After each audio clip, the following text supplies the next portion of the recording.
Doutorada en Filosofía Europea pola Universidade Complutense de Madrid, a nosa invitada de hoxe analiza e conecta a realidade a través de autores como Karl Marx, Carl Smith, Antonio Gramsci ou Nancy Fraser.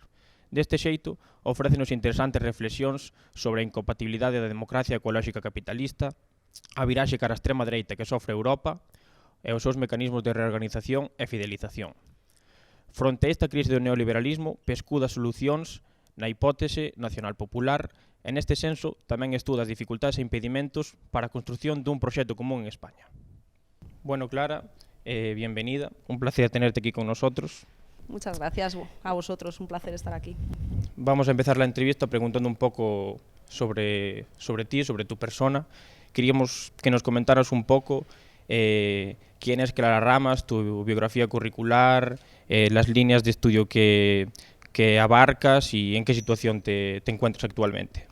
Muy bien, pues bueno, yo ante todo me dedico a la filosofía, siempre he tenido como esta vocación muy clara, ¿no? Dicen que la vocación no se elige, se elige serle fiel o no, y yo es lo que estoy intentando, lo cual es bastante duro también en la situación actual de la universidad. Bueno, como has dicho, hice mi tesis doctoral en la Complutense, ahora tengo un contrato postdoctoral en Valencia, y mi intención es dedicarme en principio a la vida académica universitaria.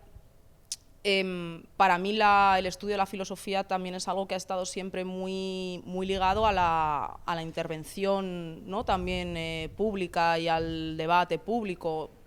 Pensemos que yo me formé en mis años de carrera con todo el auge del movimiento estudiantil, anti-Bolonia, las asambleas, entonces digamos que yo estoy muy acostumbrada a que la universidad sea un lugar de intercambio y de debate, ¿no? De toda la comunidad universitaria, donde los estudiantes participen. En este sentido me hace mucha ilusión que me invitéis, ¿no? Ver que sigue esa vida estudiantil viva, y entonces en ese sentido la filosofía considero que tiene que ser, además de un ejercicio intelectual y teórico, también un ejercicio de intervención, ¿no? y de orientación, y de no tanto de dar recetas o respuestas expertas, que no es el caso en ningún sentido, pero sí de plantear preguntas, ¿no? Y de estar continuamente azuzando, un poco al modo de Sócrates. Sobre lo que me estoy dedicando ahora, bueno, como vamos a hablar luego, mi tesis, mi trabajo doctoral hasta ahora versó sobre el estudio de Marx, su proyecto de la crítica de la economía política. Ahora sigo en esa línea, pero digamos también trasladándolo hacia una línea que tiene más que ver también con la filosofía política, y podríamos describirla como, bueno, dado ese marco de estructura económica capitalista que es la que he estudiado hasta ahora, qué efectos políticos tiene eso, cómo se relaciona con el sujeto político y qué tipo de sociedad nos deja, ¿no? Es un poco lo que ando investigando ahora. En las líneas que abarcas y tu pensamiento, recientemente has publicado varios artículos en los que tratas un término que es el patriotismo democrático, que pretende articular un nuevo sujeto político a través de la construcción de la comunidad. ¿Qué quiere decir esta idea? Sí, bueno, esta serie la escribí con un título que es cierto que puede sonar, ¿no? Un poco llamativo, porque no, o sea, esto del patriotismo parece que es algo como muy ajeno a nuestra tradición. Lo hice deliberadamente, yo creo, para generar un poco de debate, porque creo que estamos en un momento actual digamos, de consumación de todas las lógicas, ¿no? De mercantilización propias del capitalismo, que en el neoliberalismo se exacerban, y que su principal efecto a nivel social es que dejan una sociedad totalmente a la intemperie, sin ningún tipo de referencia o de vínculo colectivo al que poder adherirse. Entonces, la idea de patriotismo aquí se toma en un sentido muy laxo. No tiene que ver con unos contenidos duros o con unas banderas específicas que se impongan, ¿no? De hecho, eso ha sido parte del problema en España. O sea, tiene más que ver con la simple idea de lo que históricamente desde la modernidad ha significado la idea de lo nacional y lo popular, que es simplemente la noción de una comunidad junta, ¿no? Que se construye desde abajo con la soberanía popular, con la idea de voluntad general, y que se plasma en una serie de identidades, de símbolos o de contenidos, desde luego siempre en un sentido integrador, y si una idea de patria deja fuera la mitad de su país, es una idea de patria que no funciona. Entonces, eso es un poco la hipótesis, y luego trataba de desgranarla un poco con algunos puntos más concretos. Apuntas varias cosas interesantes aquí. Entonces, una pregunta que te quería hacer es cómo conjugar esta idea de patriotismo democrático actualmente con la plurinacionalidad. Claro, desde luego es uno de los puntos más complicados de articular y además concretamente uno donde cuando yo siento que no se entiende lo que estoy proponiendo, en lo personal como que me duele mucho porque es algo que me gustaría que no ocurriera, pero entiendo que es un tema extremadamente delicado. O sea, y dicho sea esto, agradezco siempre, ¿no?, que se señale, quizás esto no lo estás expresando de la manera, o yo no entiendo, o sea, o que, bueno, gente no se sienta representada en lo que digo, siempre quiero ir ahí. ¿A qué tradiciones se puede apelar o por qué yo creo que hay que mantener esto?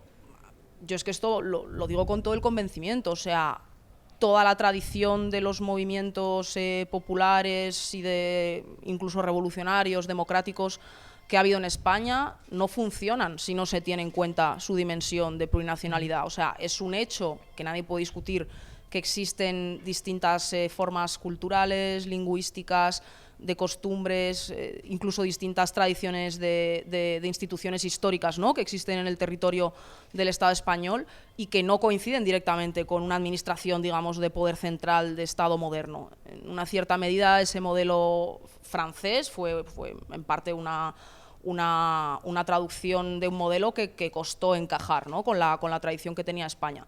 Yo aquí estos días, y ayer también en las jornadas que estábamos lo comentábamos, basta con leer los escritos que hace Marx sobre la revolución en España, subraya muy fuertemente este ingrediente, es decir, desde el siglo XVI, el intento de imponer un poder imperial, ¿no?, central en el centro de España que no tenga en cuenta las distintas tradiciones plurales va a fracasar. Y esto lo está diciendo Marx con Carlos V cuando se le está obligando a jurar los fueros, o cuando se intenta luego con la revolución, con la guerra de independencia, constituir una junta central. Marx dice, no, es que cada ciudad tiene una tradición de institucionalidad propia, de vida de sociedad civil propia, de pueblo español vivo, sin la cual no funciona un proyecto político. Y para trasladarlo al momento de hoy, eso sigue siendo exactamente así. O sea, estamos viendo en el caso catalán, con todo lo complicado que es, si algo es indiscutible, es que hay una sociedad civil pues muy viva y muy consciente, ¿no?, de su movilización. Entonces, cualquier proyecto político desde el resto de España que no tenga en cuenta esto y trate de integrarlo, para mí está condenado al fracaso. Uh-huh. Y bueno, siguiendo un poco por esta línea de la idea del patriotismo democrático, señalas en tus artículos una importancia muy grande que tiene un movimiento que está muy en la agenda actualmente, que es el feminismo. Entonces mi pregunta va por qué espacio y de qué manera ocupa el feminismo en esta idea de patriotismo democrático. Sí, muy bien, también es otro de los puntos. Bueno, curiosamente yo pensé que iba a generar como más discusiones, creo que ha sido bastante bien recibido.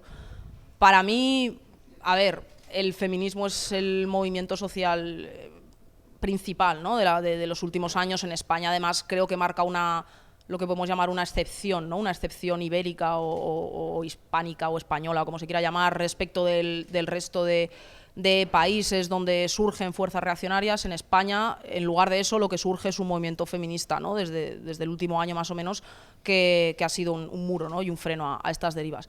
El papel que tiene esto, para mí es esencial, pero entendiendo lo que yo quiero proponer como comprensión del feminismo. O sea, para mí el feminismo no es, que es como se trata de desfigurar siempre, ¿no?, desde el lado reaccionario. Sería como, ahora queréis hacer una política para dar ventajas a las mujeres, o una política porque como las mujeres siempre han estado oprimidas, ahora quieren las ventajas que nunca han tenido, o quieren conseguir lo que tenían antes los hombres. Para mí no trata de esto, no es una política de parte, no es una política de que un sector de la población consiga cosas o que identitariamente, no sé, exacerbe una identidad de oprimida. Para mí no es eso. O sea, el feminismo tiene que ver con entender que una serie de violencias y de discriminaciones y de expulsiones de las mujeres de todos los espacios de toma de decisión, ¿no?, y de participación social han hecho un daño, ya no a las mujeres, que por supuesto evidentemente las primeras, sino a toda la organización social.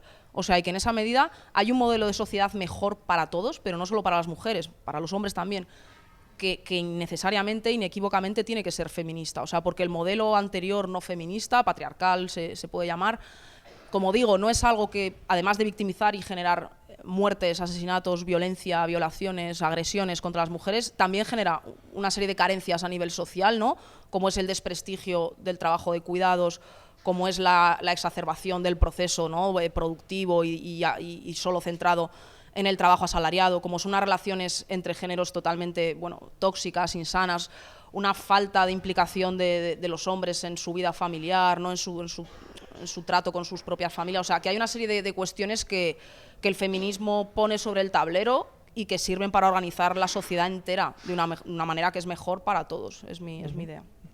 Bueno, cambiando un poco de tercio, otra cuestión que quería tocar en el debate es un poco sobre los movimientos y la política del marco de la Unión Europea, que como es posible ver es una organización en la que los mercados priman por encima del funcionamiento de la toma de decisiones democráticas, ¿no?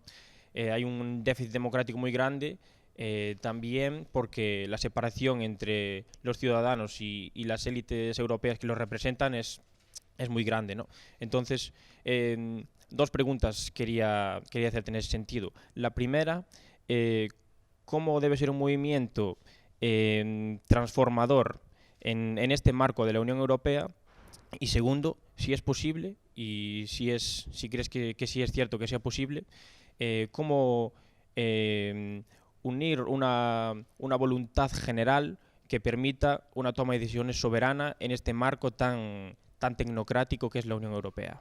Sí, bueno, lo has formulado muy bien, ¿no? O sea, lo que viene ocurriendo en las últimas décadas, especialmente de los 70 para acá, es que los mercados se han emancipado de los estados nacionales como instancias de, no diría quizás de decisión total, porque eso no ha ocurrido nunca, ¿no? O sea, el proyecto de un mercado capitalista por sí mismo tiende a la globalización y al mercado mundial, es una tendencia que ya detectó Marx, pero sí por lo menos había algunas dinámicas de embridamiento, de limitación de esos efectos del mercado, ¿no? Entonces, en ese sentido, evidentemente, poder constituir un estado del bienestar, como pudo ocurrir después de la Segunda Guerra Mundial, pues por lo menos es una cierta contención a algunas dinámicas desbocadas. Eso hoy en día, especialmente desde la crisis, ¿no? Los últimos 10 años, se ha desmantelado y se ha venido abajo.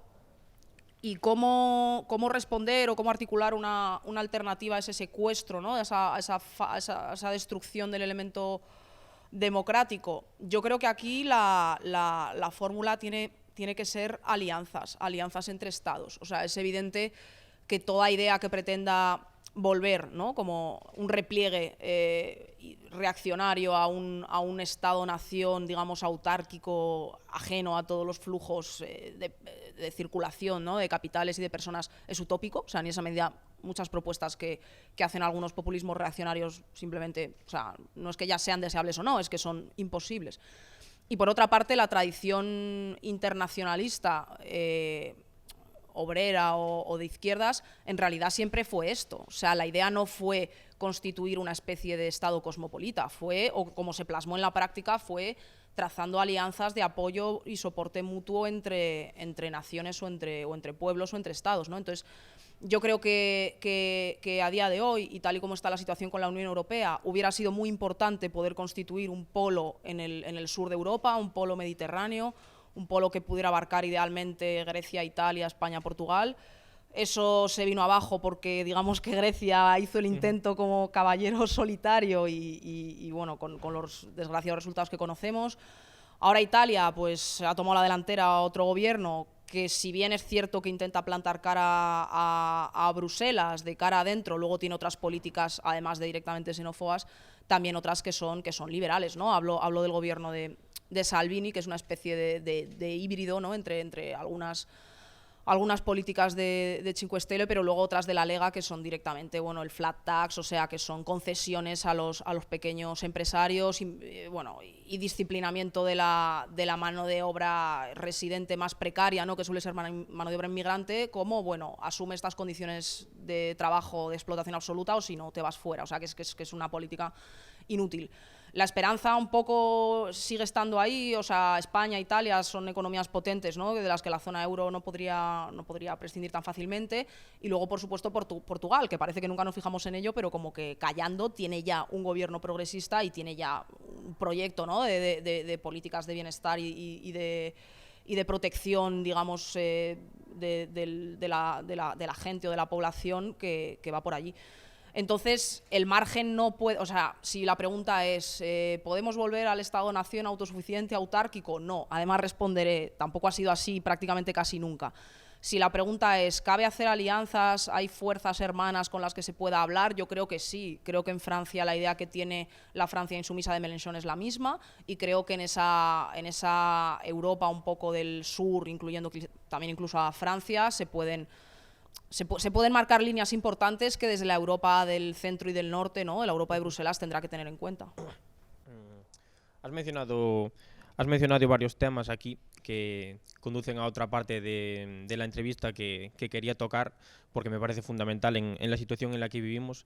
Has hablado de la pérdida del estado de bienestar, que coincide pues con un ascenso de la derecha populista, que es un fenómeno global, pero que tiene raíces europeas muy importantes, y has hablado también, a raíz del caso italiano, del problema que tiene Europa con la política migratoria, ¿no? Entonces, lo que quería formular aquí es, por una parte, la política migratoria es un hecho que no se puede cuestionar. Europa sufre una crisis migratoria que debe gestionar de algún modo, pero ¿cómo gestionar la migración desde una forma integradora y comunitaria?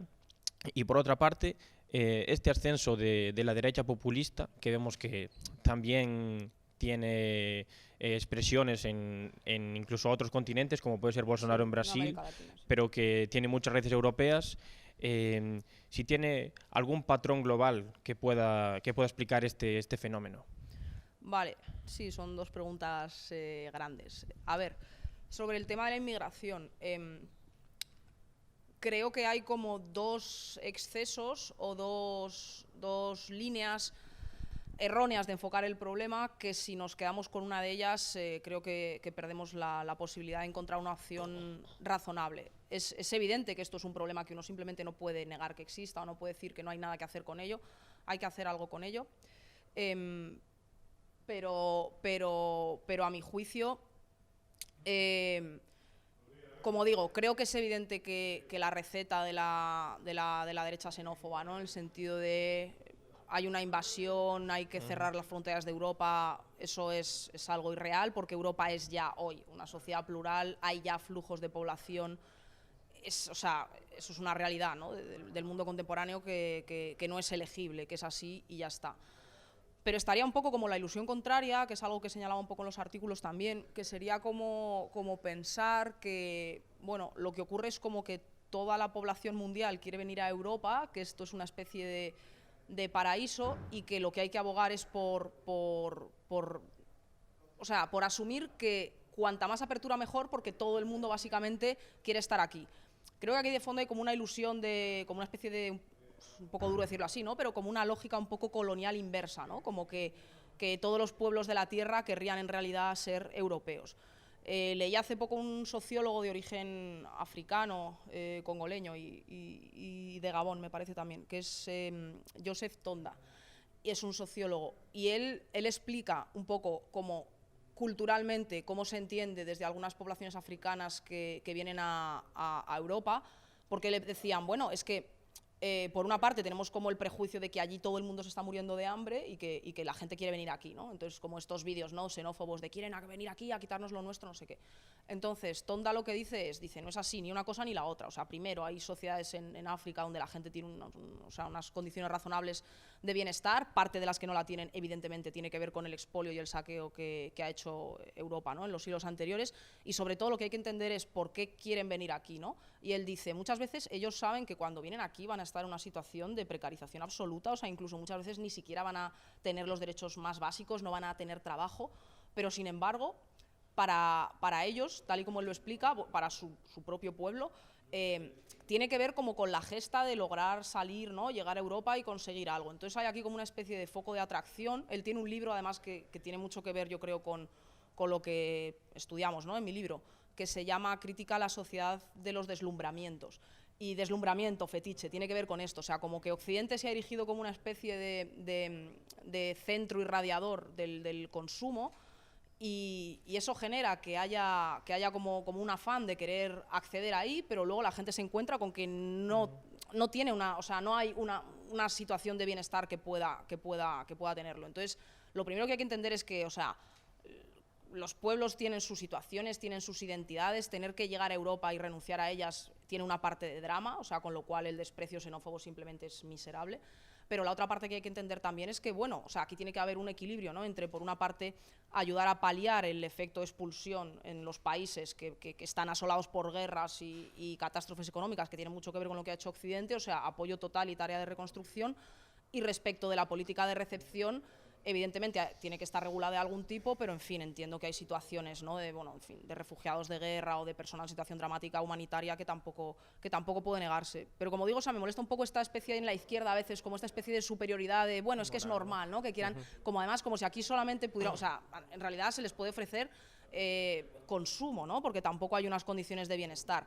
Y también luego hay como una crítica muy injusta que a veces se hace de, bueno, vienen aquí y todo el mundo, ¿no?, quieren tener móviles o les ves en los centros comerciales. Y es como, bueno, pero ¿y qué hacemos nosotros? O sea, es que esta sociedad del fetiche y del deslumbramiento atrapa a todo el mundo por igual, no solo a los inmigrantes. O sea, también las clases trabajadoras de Europa, digamos que se han visto desprovistas o socavadas de todas sus condiciones de bienestar y a cambio lo que han obtenido es una cierta capacidad de consumo de cosas, ¿no?, de juguetitos espectaculares en forma de teléfono móvil, o sea que eso no es una crítica que se quepa hacer hacia afuera, o sea que ahí la derecha es muy injusta. Bueno, como has señalado, este argumento de la invasión migratoria y demás es uno de los principales que utiliza pues, la derecha y principalmente la extrema derecha, que es un movimiento muy claro, que tiene raíces europeas muy importantes, como has señalado, Salvini o otros países, pero que también tiene expresiones en otras partes del mundo, como puede ser incluso un país con gran población de origen negro, como es Brasil. Entonces, te quería preguntar si crees o consideras que hay un patrón que explica que se den este tipo de movimientos a nivel global. Sí, a ver, yo creo que hay, digamos, el movimiento de base que tiene que ver con la destrucción del tejido social, ¿no?, y de los mecanismos de protección en los estados del bienestar y la mercantilización absoluta, o sea, este patrón general que es el desierto neoliberal, ¿no?, la atomización que produce, digamos que es un poco la condición de base, o sea, una sociedad rota, digamos, que reclama recomponer su lazo de alguna manera. Y ese es el patrón común que hace que ese lazo se pueda recomponer por la parte democrática o inclusiva o por la parte reaccionaria, ¿no? Eso es el patrón común. Pero, o sea, en ese sentido sí que hay una lógica común en los fenómenos que aparecen en el continente europeo y en el continente, por ejemplo, americano, tanto Estados Unidos como Latinoamérica. Ahora bien, hay tendencias, creo yo, muy distintas. Yo distingo como principalmente dos. Una que sería la línea con un origen más propiamente europeo, ¿no?, que tiene que ver con la tradición de los conservadores europeos general, como Burke, de Mestre y otros, ¿no?, y que es anticapitalista en su origen, porque tiene un origen reaccionario, ¿no?, de vuelta a las sociedades, si no feudales, por lo menos del antiguo régimen, ¿no?, o las sociedades más orgánicas, con estamentos, o sea, son antimodernas en ese sentido. Y esta línea, digamos, como que ha podido entroncar mejor con una cierta línea de defensa de los derechos sociales, de la justicia social. Aquí el Frente Nacional, sobre todo en la línea, no la que está llevando ahora, no la línea que está adoptando Marine Le Pen, ni tampoco la que tiene Marion Maréchal, la sobrina, sino la línea que tuvo Le Pen para las presidenciales del 17, ¿no?, asesorada por Philippot, que era esta línea un poco de lo identitario, ¿no?, de la tradición francesa, pero también de la justicia social y de los derechos, y de una lógica también incluso muy republicana, ¿no?, de defensa de las instituciones, de lo público frente al vendaval neoliberal. Esta línea de derecha, ¿no?, que se puede llamar pues, identitaria social o social nacional, ¿no?, o sea, es, digamos, más capaz de acercarse a reivindicaciones que son también de izquierdas. O sea, con la cuestión de la inmigración incluso tiene sus exponentes más avanzados, no todos, pero algunos incluso son capaces de articular posiciones que no son abiertamente xenófobas, o sea, que sí que defienden el derecho de la pluralidad de los pueblos y tal. También tienen reivindicaciones ecologistas, o sea, en el sentido de que son anticapitalistas, critican como que la lógica de la mercantilización destruye el planeta, incluso hasta ciertos argumentos del feminismo los pueden comprar, principalmente para oponerlos a la como la idea de choque de civilización frente a sociedades bárbaras, por ejemplo, como ellos dicen, musulmanas. La sociedad europea tiene que defender las conquistas y los avances del feminismo. Esa sería una línea que principalmente está en Francia. Salvini a veces tiene algún toque de esto, pero como tiene un fondo como más católico, más reaccionario, no siempre. Y luego hay otra línea, que es la que ha ganado desde luego en Brasil, que es la línea de Trump, que es la línea de Bannon, y que es la línea que de otra forma es también la del grupo Visegrado en el este de Europa, que es una línea neoliberal, o sea, es una línea de exacerbación del neoliberalismo. Es una especie de neoliberalismo autoritario, decía, lo dijo, era Stuart Hall hablando de Thatcher. Es una línea que a nivel de políticas económicas es neoliberalismo puro, es decir, de regulación, bajada de impuestos, odio al pobre. O sea, la campaña Bolsonaro se ha sostenido mucho sobre esto, ¿no? Y como la crítica al PT como una especie de dispendio continuo por gasto social. Entonces son políticas de beneficio a las élites económicas de desregulación. Y luego en lo social, en lugar de ser, porque esta otra línea como conservadora anticapitalista sí que es capaz de asumir como algunas ideas, ¿no? Como de identidades colectivas frente a la destrucción del mercado. Esta otra línea del neoliberalismo autoritario lo que tiene es una visión...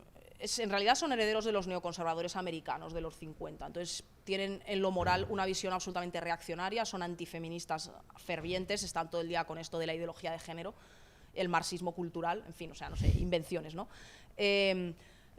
Son antiderechos de las minorías LGTB, son antiaborto, entonces es como en lo conservador no reflejan, o sea, es una línea que no tiene ningún futuro, por lo menos en la Europa occidental, porque claro, o sea, ¿quién puede pensar que, no sé, que el matrimonio homosexual es algo que se pueda revertir? Es que no cabe en ninguna cabeza. Entonces son como en lo social una derecha muy reaccionaria y digamos, en lo económico una derecha neoliberal. Entonces son un poco como las dos ramas que yo veo. Pero como ves, ninguna de las dos considero que puede dar una salida realmente auténtica al contexto neoliberal. Bueno, relacionado con esto del auge de la extrema derecha y los motivos que permiten que así sea, uno de los argumentos que más se baraja es el abandono que la izquierda ha tenido en su discurso obrero. En tu opinión, ¿qué hay de cierto en esto? Poco. O sea, yo esa hipótesis no la comparto. Además, creo como que ha sido algo que se apropia con mucho gusto por lecturas reaccionarias, ¿no? Como, claro, como la izquierda abandona el discurso obrero, los obreros votan a Trump. Es mentira, ¿vale? A Trump le han votado en su mayor parte gente con rentas por encima del término medio del país y donde arrasa ante todo es en hombres de posición económica favorable y blancos. O sea, eso es mentira. Eso es que la clase obrera ha votado a Trump, es mentira. Por otra parte, no, quiero decir que esa identidad fuerte, obrera, organizada, no existía ya. O sea, no es que la izquierda haya dejado de apelar a ella, es que no es operativa. Lo que sí es cierto es que el establishment, ¿no? o la política bipartidista tradicional en las últimas décadas en estos países, sí que ha habido bolsas de población, digamos, que cada vez no se han visto cubiertas o no se ven representadas en ellas, pero es gente que no pertenece a la izquierda organizada. O sea, tiene que ver con trabajadores precarios, población migrante, o sea, gente en general en situaciones de vulnerabilidad y precariedad, pero que tampoco encuentra en las organizaciones tradicionales, porque esa izquierda tradicional de los sindicatos y la identidad obrera sí que sigue existiendo. O sea, en todos los países hay un partido que hace ese discurso. O sea, es mentira que la izquierda haya abandonado el discurso. Lo que pasa es que esas nuevas formas de proletariado mundial precarizado no responden a esa identidad. Entonces, eso, o sea, en ese sentido, la izquierda tiene que cambiar su discurso. Entonces, ¿cuál es se dice a veces, la responsabilidad de la izquierda en el auge de estas fuerzas? Yo no creo, como digo, que sea responsabilidad de la izquierda. Lo que sí es responsabilidad, o sea, la responsabilidad en el auge de estas fuerzas, como hemos dicho antes, es la atomización y la destrucción neoliberal del tejido social. Esa es la responsable, porque el discurso obrero sigue estando en la izquierda. Lo que pasa es que una cosa ya no casa con la otra. Hubo una época, en el siglo XIX, principios del XX, donde esas propuestas de organización de identidad obrera dura sí que respondían a la construcción de un tejido social. Lo que pasa es que eso ya no ocurre. Entonces, el reto o la tarea que tiene las fuerzas progresistas ahora es ofrecer identidades o formas de recomposición de ese tejido social. O sea, no es... digamos, lo que haga la derecha reaccionaria no es problema nuestro. O sea, nosotros lo que venimos a ofrecer o lo que queremos recomponer es esa destrucción del tejido social que ha realizado el neoliberalismo. Y si las fuerzas progresistas realizan esa tarea bien, no va a haber lugar para las fuerzas reaccionarias, porque todo lo que tenga de recuperación de las identidades colectivas es algo que en mi visión de lo que debe ser un patriotismo democrático ya está cubierto, es decir, no es necesario que vengan desde esas tradiciones antidemocráticas a imponerlo. Y es que en lo demás lo que ellos tienen que ofrecer son recetas neoliberales, con lo cual no van a aportar nada. Y en esta línea también de la extrema derecha y la situación actual, cómo hacer una lectura, en España, digamos que por los componentes que tiene el sistema político y el sistema social, digamos que mayoritariamente se engloba en Vox, ¿no? Este tipo de pensamiento. ¿Crees que es equiparable a otros partidos que se engloban en este fenómeno europeo, como Le Pen o Salvini? Desde luego con Le Pen poco que ver, y puedo decir que me consta que la derecha europea hasta hace bien poco ha mirado con bastante desprecio a Vox. Yo creo que la línea con la que Vox casa tiene mucho más que ver con esta línea neoliberal y autoritaria de Estados Unidos y del este de Europa, que Bannon trata de importar a Europa, Steve Bannon, con la creación de The Movement, en una lógica que es ajena, es que no es la tradición europea de la justicia social y de las tradiciones democráticas. Entonces, Vox, bueno, responde a esa especie de caballo de Troya estadounidense, ¿no? del neoconservadurismo estadounidense, del Tea Party de Trump, que es Bannon, y Vox responde a ese perfil. Vamos a ver, es un partido de señoritos, es un partido de gente de clase bien, moralmente muy conservadora, es un PP desacomplejado, no es otra cosa. Son incapaces de entender, por mucho, hace unas semanas han intentado ir a no sé qué barrios obreros en el sur de Madrid, pero es que eso no se lo cree nadie, es que no hay más que verlos, ¿no? Es gente de colegio privado, misa los domingos y demás. No entiende la realidad social en España. En las 100 medidas que sacaron tras su conclave en Vista Alegre, no hay prácticamente ni una sola medida de justicia social. Lo que quieren hacer es, no sé, eliminar las autonomías, recortar gasto social, bajar impuestos por todos los lados. Están en contra de los impuestos. Cuando hubo el problema con el Supremo, con la sentencia sobre las hipotecas, lo que dijeron ellos es que el problema no es ese impuesto, el problema es que hay demasiados impuestos en general. O sea, es una línea absolutamente antisocial, absolutamente neoliberal, absolutamente antiestatal.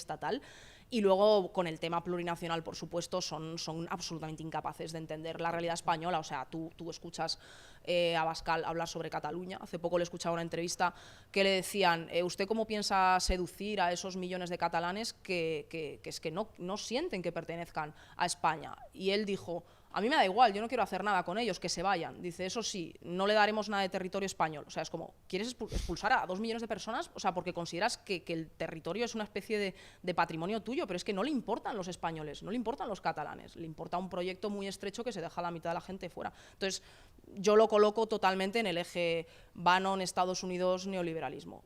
Y tiene poco que ver con otras cosas europeas. Bueno, Clara, llegamos al final de la entrevista. Ha sido un placer tenerte aquí con nosotros. Ha sido un placer para mí, muchas gracias por invitarme y nada, espero que nos veamos pronto. Muchas gracias. Muchas gracias.